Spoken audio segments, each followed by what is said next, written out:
Hello, welcome to my media log for the month of March. This will just be me talking about all the manga I've read throughout the month, books, anime potentially, music, whatever I feel like talking about. But for sure we'll always have manga, so that's what we'll start with, and I'll have timestamps for any other sections. It's about the middle of March and I have finished up 4 series, which is kind of exciting. Starting with I finished Something's Wrong With Us. I read volumes 18 and 19. These were kind of some spin-off epilogue volumes to the series. That's why they have these kind of like subtitles, but it was really nice to see the conclusion of this story. If you don't know anything about the series, it is a high drama, romance, revenge story about this girl whose mother was wrongfully accused of murder, and as an adult she's come back to kind of seek revenge on the family that caused this. But in the process, she falls in love with the son of the family. And I feel like this volume 19 especially was a nice like stamp conclusion to the story. It's kind of obvious if you look at the cover here, but I think things wrapped up well. I'm glad the author decided to do this kind of like extra content, gave some good closure to certain characters, and we got a happy ending. So what more could I ask for? This was one of my favorite reads of last year, and with these last 2 volumes, I think it stands up to that. I do recommend this series if you want, like I said, a very soap opera-esque drama with some good mystery and plot twists, and kind of a little bit of a steamy, tumultuous romance. So this one's definitely staying in my collection because I can see myself rereading it many times in the future, just to see like what I missed the first time around, and also to relive the story of these 2 especially. I also read volume 9 of Imakoi, which is the conclusion of the series. Kind of bittersweet. I really like this one for some reason. Anytime I got a new volume, I read it immediately. It's a high school story about this girl who gets kind of saved from being molested on the train by this guy, and they start a relationship because she doesn't want to regret it, like in middle school when she had a crush but never voiced her feelings. So they get together pretty early on in the series, and you kind of just follow their romance, and then there is a side couple comprised of their best friends. And honestly, I think the side couple in the end ended up being my favorite. They get some really nice development. Their relationship progression is a little more rocky than the main 2. So they were good to kind of spice it up a little bit in that aspect. And I think this one also concluded quite well. It didn't feel as abrupt as I thought it would. Last time I talked about volume 8, I felt like it wasn't really coming to some big peak or climax, but I didn't mind it. I think it ended pretty well. It was kind of sad though, because the author in like the sidebars was saying how she thinks this is going to be her last manga. She's the author of Wolf Girl and Black Prince, I think that's the name. That's printing in English right now, which also had an anime, and she was talking about how her last series was such a success and she's kind of had to do some part-time jobs and such, and she thinks she's gonna go on a different path. So really interesting to see a mangaka talk about that in like the sidebar of your final volume of your manga. So I wish her the best of luck in whatever path she chooses, but Imakoi overall was a great series, and I highly recommend if you just want a cute high school romance series with some lovable characters, good art, and a sweet story. And then I read volumes 9 to 12 of Tsuredure Children, 9 and 10 from my library, and then 11 and 12 I bought on Kindle. But this is a series I've been kind of slowly chugging along on. It's a good one to read like a volume here or there. It's 4 coma kind of slice of life style, and it follows a bunch of kids in a high school and kind of just their relationships. Romantic, platonic, whatever. And when I say there's a lot of characters, there is a lot of characters. There's at least like 20 different couples in the story. So some of them do kind of get lost in the sauce, and your favorite couple you won't be seeing all the time, but it's kind of fun in that aspect because you never know what couple you're going to see when you turn the page. So overall, I like this one. It was a cute romance one. I liked some like couples and stories better than others for sure, and the last couple volumes definitely felt like a wrap up. We kind of got to see how everyone ended up doing, and it was really cute. So yes, I recommend this one if you want kind of like a fun, quick, not so serious, easy read that you can kind of pick up and put down whenever. And then the last series I finished so far, I read volumes 7 through 47 of Baby Steps on the K-Manga app. So this was my big read for March for sure. Actually, maybe I shouldn't say that because who knows what else I'm going to read this month, but I'm trying to read a sports manga a month, and this was my sports manga for March. And what more can I say? Baby Steps is a great manga. It's about tennis. It follows the main character who is really good at studying. He's a straight-A student, but he doesn't really have a passion for anything. And when his friend asks him, like, is studying and all this fun? Like, are you just doing it to meet the expectations of, like, you know, society or your parents or what?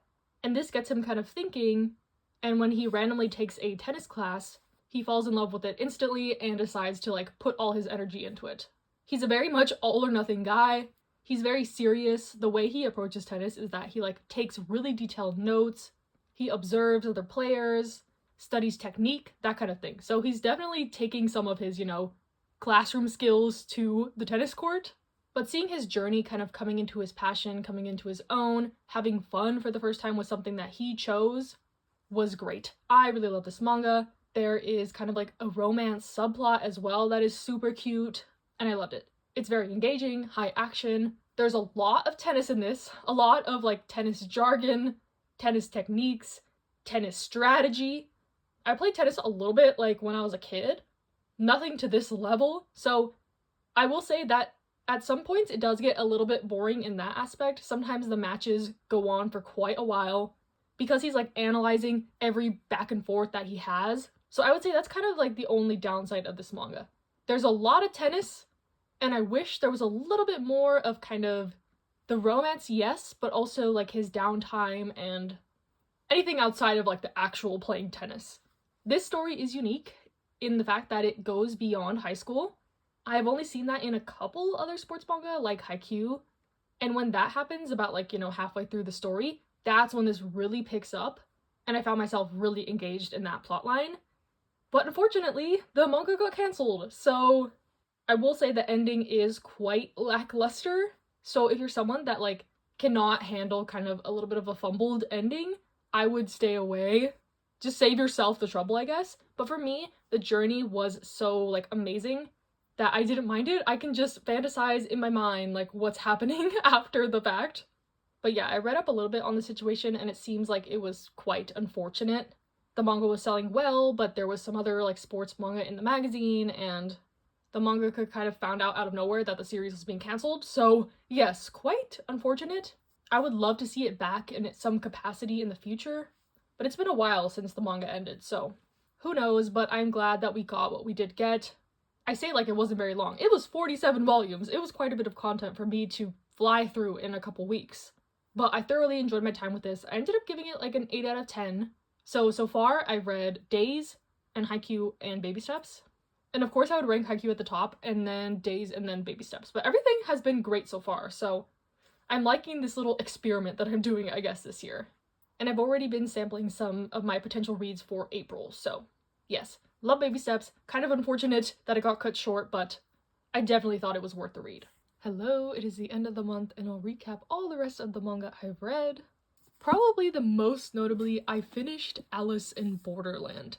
I was waiting for the last volume to come out so I could kind of binge this latter half of the series, and I devoured this in like a couple hours. So yes, Alice in Borderland is kind of a death game manga about a guy who gets kind of isekai'd into this desolate version of Tokyo, and they are made to play these games to extend their lifespan, but these games are either super brutal, super psychologically hard, a mixture of both, and the main character is this teenager who kind of excels in the psychological aspect, and he bands with a group of people that all have their own strengths, and they're trying to get through these games to potentially escape from this world. There's seemingly no end in sight. And in my opinion, the best part of this manga were the games. Super intense, high action, gory, brutal, clever, like everything above. And I won't spoil exactly what happens in the end, but you do find out kind of what this world is. And I think it wrapped up really well. Near the end, I will say it got a little heavy on the kind of philosophy side of things. Obviously, a main theme of this is kind of like, what are you living for? What is the point of life? Is death something to be feared, etc., etc.? And there's just whole kind of like monologues about like what the meaning of life is. So I think that's a very ambitious topic to kind of tackle. And honestly, my eyes kind of glazed over at most of those parts. But I think it wrapped up in a really smart way, and I liked it a lot. So yeah, I'm really glad that I finally was able to finish the manga. I got into the series by watching the live action drama season 1, and then they started releasing the manga. But then season 2 came out of the live action, and I didn't watch that yet because I was like, oh, I'm already into the manga now, I don't want to get spoiled. So I am definitely gonna get to that now. I think there's gonna be a season 3, so I guess they didn't finish the full story. But yeah, highly recommend Alice in Borderland if you want kind of a battle royale-esque story for sure. The action was especially good, in my opinion.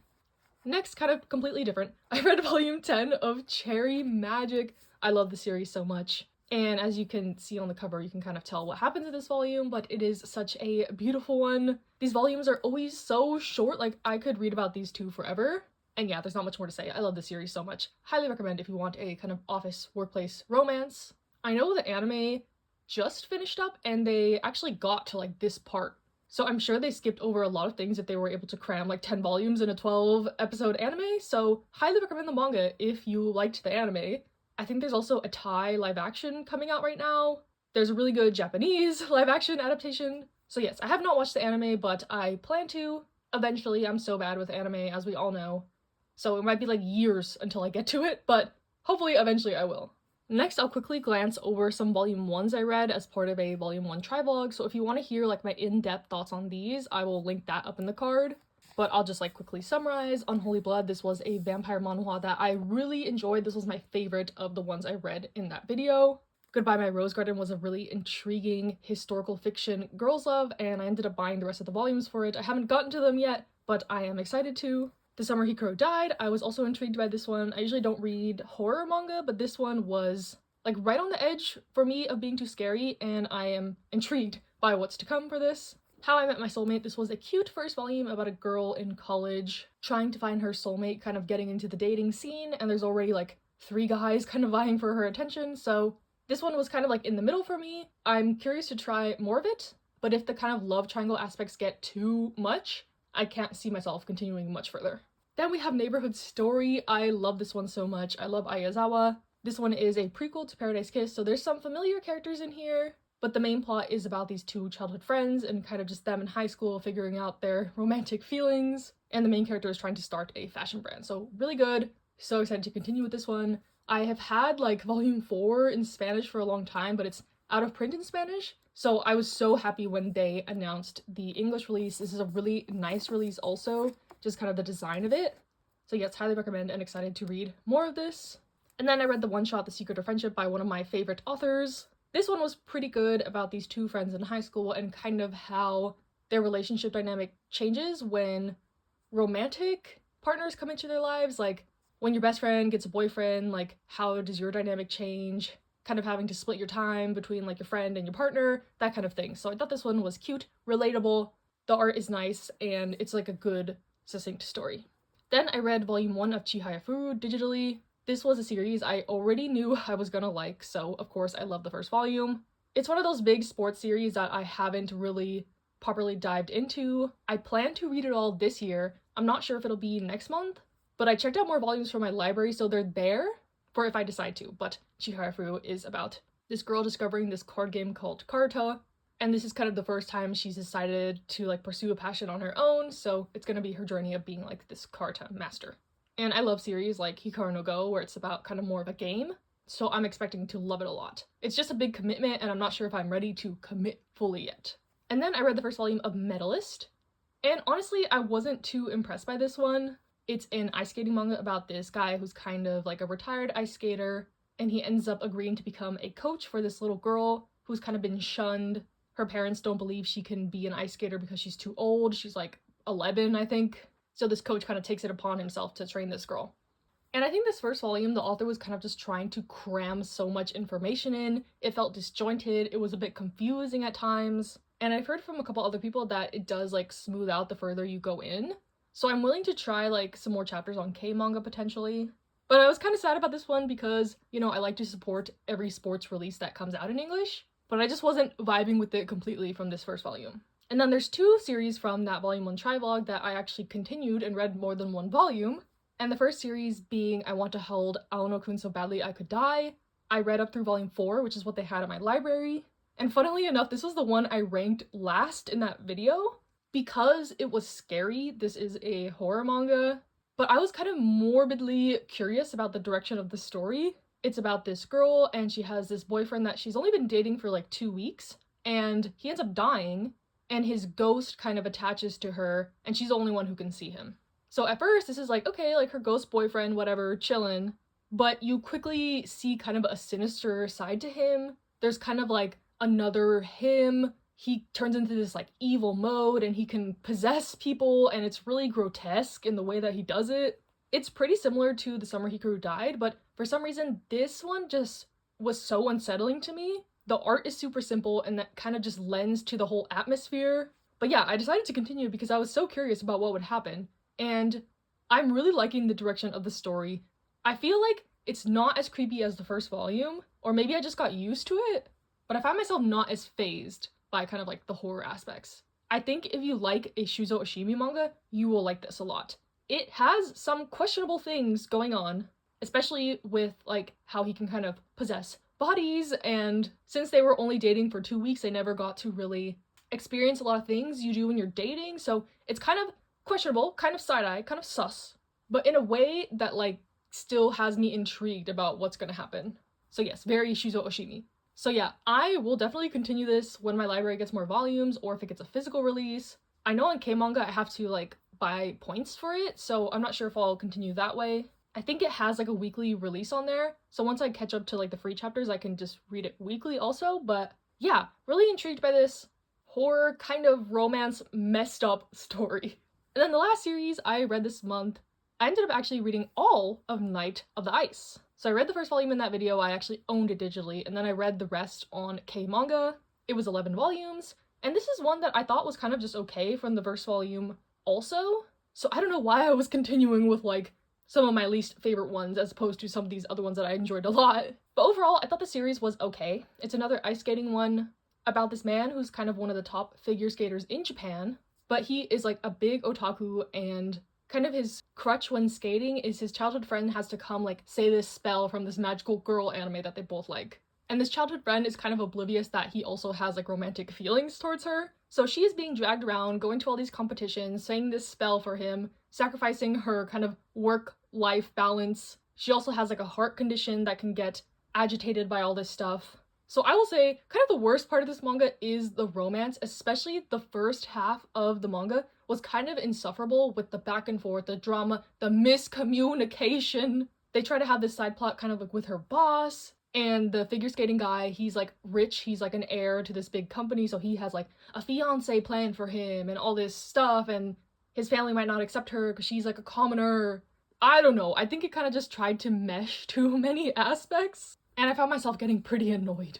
But about like halfway through, once they figure out all that stuff and their relationship kind of settles, then it becomes better. The ice skating is really good, it's really beautifully drawn. I liked the competition aspects. The main character is trying to like get a spot at the Olympics and win a medal, and he has rivals from other countries, rivals within Japan, and those aspects were really good. Obviously, I love sports manga, so I think I could have done without some of the drama and messiness of like the romance aspect and kept more of the ice skating stuff. And even by the end, this is kind of a spoiler, but it's alluded that she still thinks of him as kind of like a little brother figure. She's like a couple years older than him. So after all that, it's like the relationship is still kind of, I don't know, weird and potentially unbelievable. So yeah, like I said, I give it like a 6.5 out of 10 maybe. I really like the sports aspects, but the kind of romance and drama ruined it a little bit for me. Yeah.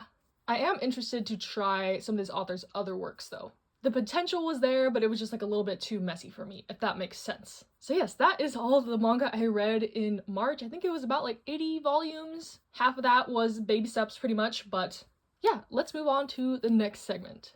Okay, moving on to the books. I have read one book so far this month, and before I say anything, hold your booze, hold your tomatoes. Hear me out, but I read A Court of Thorns and Roses. So yeah, when I posted that I was reading this on my Instagram, I got the most amount of DMs I've ever gotten about like a manga, a book, whatever. And it was kind of equal parts haters and lovers. So I really didn't know what to think. I went into this book completely blind. All I knew was it was fantasy and it was super popular. If you know me, I normally would never touch a fantasy novel with like a 10-foot pole, but I did read this as part of my work book club. There's a girl at my work who loves Sarah J. Maas and this whole series, and she was really excited when that newest book came out, I think like last month. So she convinced like a group of us to read the first book. She's very persuasive. So yeah, I went into this completely blind, and honestly, I was pleasantly surprised. I thought this overall was a decent book, and talking to some people in the DMs about it, they didn't want to spoil anything for me, but they were warning me like the writing's bad and it's cheesy, it's like a TikTok book, whatever. And maybe I'm like a bit naive in terms of like good fantasy world building or magic system or characters and stuff like that.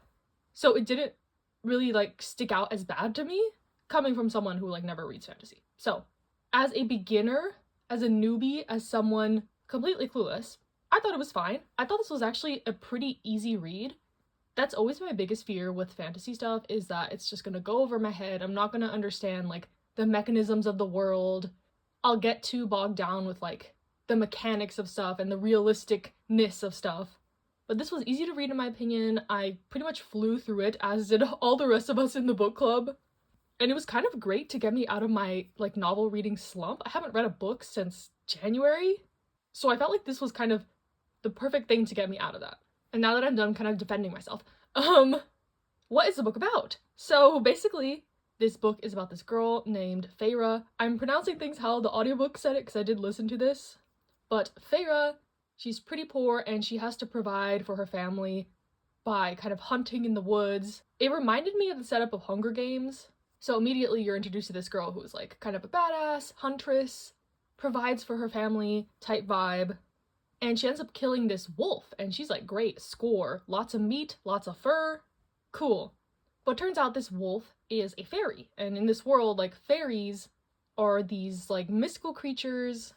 There was a war long ago, and, like, the fairies kind of oppress the humans. The humans live in a lot of poverty while the fairies get to live it up in their kingdom. So after she kills this wolf, a fairy comes knocking on her door and is like, eye for eye, bro, you killed my friend, so you need to come with us. Dead or alive, I don't care. So she ends up going with this guy to his fairy kingdom. And it evolves into kind of her tale of survival, kind of figuring out what exactly is going on in this fairy world because she knows nothing about it. There's potential, politics and struggle, and there's some romance. And that's the gist. But I do want to talk about some spoilery stuff, so I'll put a timestamp to when I'm done talking about the book if you don't want to hear. But since I know a lot of people were like curious about my thoughts about the book, I'll indulge y'all. So, like I said, I like Feyre. I like her as a main character. She's pretty, strong-willed, independent, but she does some of the stupidest stuff. I didn't realize this until we were talking about it in the book club, but every time someone tells her not to do something or warns her like this is dangerous, she's like, I don't care. I'm gonna do it anyway. So that's how a lot of the conflict happens, is because she does stupid stuff. And I get it. She, is curious about the world. She thinks she can handle it on her own or whatever. But yeah, that's the, biggest annoyance I think I kind of have about her. Even though I do like her as a character overall. I think the first half of the book was, pretty slow. You're kind of just, getting introduced to, the world and getting settled. You learn more about the other characters, like Tamlin, the, fairy guy that comes to claim her or whatever. He's this fairy lord. He's super powerful. He's cold at first, and slowly she chips away at him and learns more about him. But it's the same the other way around. She's pretty cold with him too. Doesn't want to divulge her secrets or whatever, because she doesn't trust him. She doesn't know him. And they get to know each other that way. Fall in love. Asterisk. We'll get back to that. But until reading some reviews after the fact too, I didn't realize that this was supposed to be a Beauty and the Beast retelling. How did I miss that? I don't know. I'm not a Disney girl at all. I know Beauty and the Beast is not just a Disney thing, but I don't know. I haven't interacted with Beauty and the Beast content since I was a child. So now I'm putting the pieces together. But I think the turning point is kind of, when he has his little ritual thing and he bites her and she starts meeting other people in the kingdom, and then he lets her go and we find out the whole reason behind why she was taken to his place. And I feel like that puts a whole damper on their relationship for me. Because at first I was like, okay, whatever, Tamlin, fine. But the fact that her saying I love you to him would break the curse made me feel like there was so much stuff that was potentially not genuine about their interactions, and I don't know, it kind of just made me sad. He did let her go before the contract was up, so it proved that he did care about her in some sense, but her falling for him completely and him knowing this kind of secret definitely rubbed me the wrong way. How much of it was just him trying his best to get her to fall in love, how much was genuine, that sort of thing. And the fact that she doesn't even question any of it when she learns about it, and she still comes back and is like fighting for her life to like free Tamlin and all his people. Like, she doesn't even question his love and her love. I don't know. Me being the paranoid person I am would kind of question my reality at that point. But she goes back to the fairyland after getting to escape. And I like the whole business with the trials and like the evil queen lady. But I thought the ending was super cheesy with like the resolution to the riddle being love. Like, girl, what? The queen is like the antithesis of love. So like, I don't know, was it supposed to be like a joke? Haha, hee hee? But that was so cheesy. And the fact that they like turned her into a fairy at the end, like, what in the twilight? Like, what in the breaking dawn? I don't know. And then there's Rhys. I know he is like the other love interest, I guess, moving forward. And at first I didn't like him at all, but you do grow like more sympathetic of a situation going further on. How, you know, he's kind of the like queen's dog and is used for his powers and his body and stuff. But he does some shady stuff on his own too. So, I don't know, he gets a side eye, but I kind of like him more than Tamlin. So, I don't think that's an unpopular opinion. But I'm curious to see how this whole like, you need to spend a week, a month with me is gonna go. And that being said, am I gonna read the second book? I think so. My other coworkers have decided to continue, and it's really fun to talk with people in real life about books. I've come to discover, like, I see these people every day, all day. So coming to work and like talking about this book was a really fun experience. And I think that aspect made me like it more, the kind of community aspect, which I get on here. I get interacting with people on Goodreads, with y'all in the DMs, through my videos, through my comments. But something about like just talking to people face to face about it just hits different. I know that's like dumb to say, but it does. And I don't really talk to people about manga like in my real life, so if I have to read a book that has kind of like a bad stereotype about it, so be it. Or maybe it doesn't. I don't know. Like, I guess like a lot of people don't like this book. I don't know if it's because of the hype or the author or what's going on. Or if you're like an experienced fantasy reader, you see like all the cliches and like poor execution of stuff. Let me know. But TLDR, I thought this book was actually pretty good. I gave it like a 7 out of 10. I wasn't as put off by the fantasy aspects as I thought I would be. I like some of the characters. I like kind of the world building. I like the action. I wasn't as keen on the romance. I forgot to mention that these fairies are also like super old, like hundreds of years old, and she's like 19, which I know is like a point of contention sometimes. Like, is it really age gap if they're like immortal or whatever? But now she's immortal too, since she's a fairy, so who cares, I guess. And I may read the second book. I think I will. Just to experience kind of the community aspect. Also, Lucian is my favorite character. I love him, and I hope to see more of him in the future if I do continue. Okay, hello. I have finished the next book in acotar, A Court of Mist and Fury. I was convinced to continue the series, and honestly, I thought this book was quite good. I breezed through it in a couple days. I was definitely hooked, and I liked it better than the first book. So yes, continuing on with a spoiler warning, I guess. I'll add like another timestamp. But I think to start talking about this book, we need to all agree that all the characters in this book need therapy. Immediately after the like events of the first book, we see the author kind of try to tackle themes of, you know, grief, PTSD, depression. And I think these could have been explored even more throughout the book, but I appreciate that we saw kind of the effects of what happened in book 1. Deeply traumatic stuff, of course. And I think Feyre's journey throughout and kind of her healing and self-discovery were the best parts of this book. So I really enjoyed those aspects.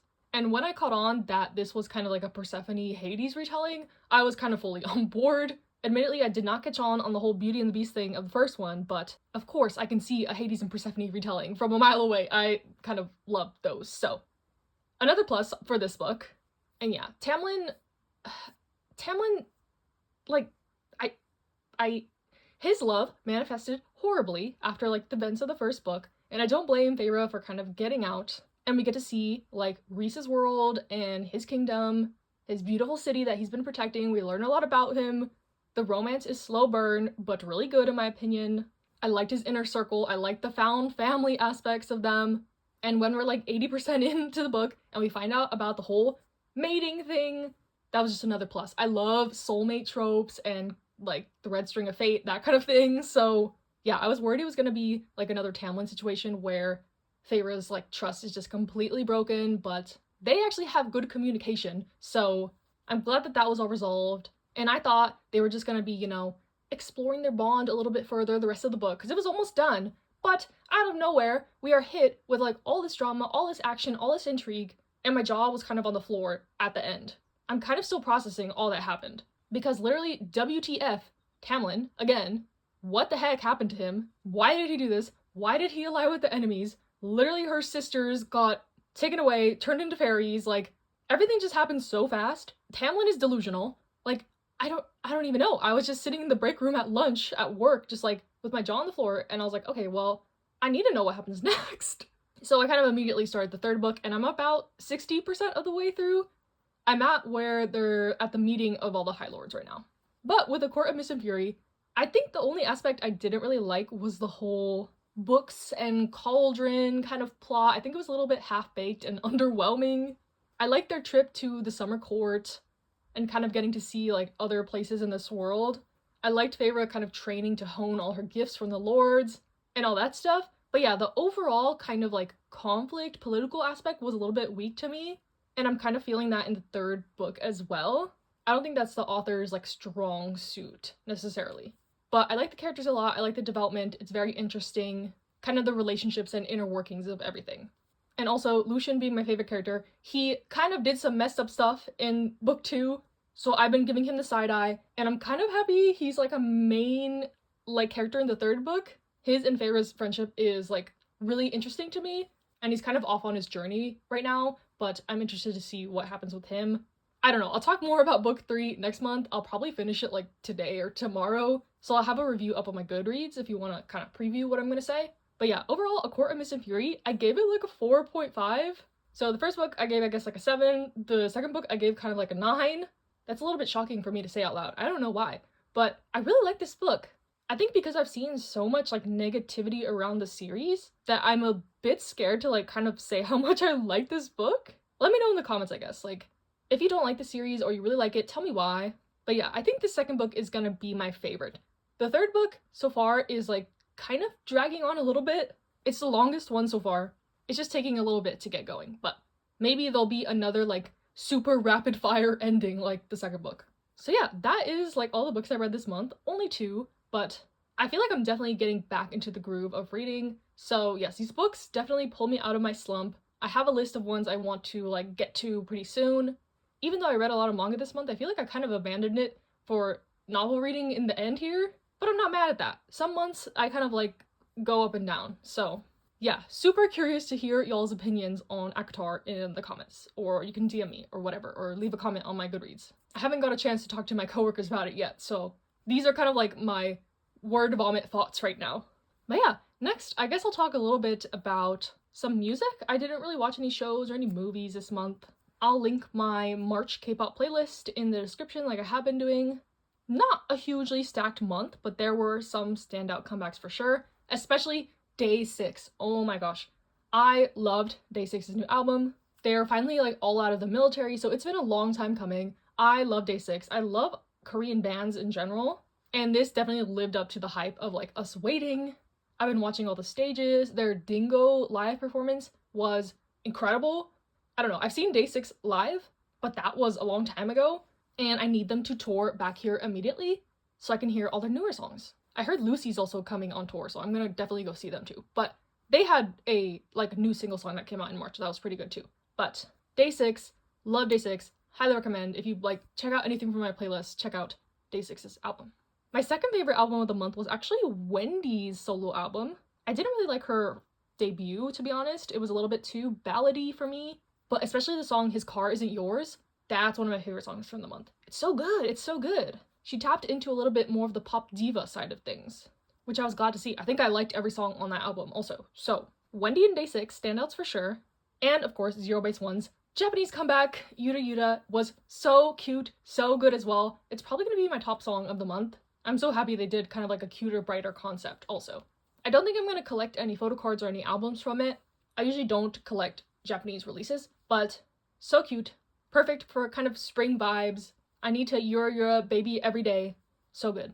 And a couple other standouts, I guess. Purple Kiss had a pretty good album. I like a couple of the songs on there. Toy Boy, Bittersweet, Heart Attack.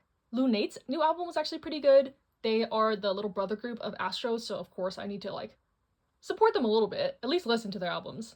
And I enjoyed it a lot, even though there's some like cringy song titles like Got the Riz. But it's actually a cute song, so if you like K-pop, you have to excuse a little bit of the cringe. Jinjin from Astro released kind of a single that was pretty good. NCT Dream, I liked a couple songs on their new album, Box and Unknown. I keep hearing Carrot Cake everywhere. It's such a weird song. It's such an NCT song. That's a carrot cake. But it's growing on me a lot. I might add it to the playlist. Wow, wow, wow. That's a carrot cake. But yeah, I'm kind of sad I didn't like more songs from that, honestly. Same with the boys. I only liked one song from their comeback. Psychers, I only liked one song. Sweet Nonfiction by Niziu, that was a really good song, really cute. Highlight had a comeback randomly, and I liked some songs from there. So yeah, take a look at my playlist. But my faves were definitely Day 6, Wendy, and 0 Base 1. So yeah, that is all for the month. Hope you enjoyed. Stay safe, stay happy, stay healthy, and I'll see you in the next one.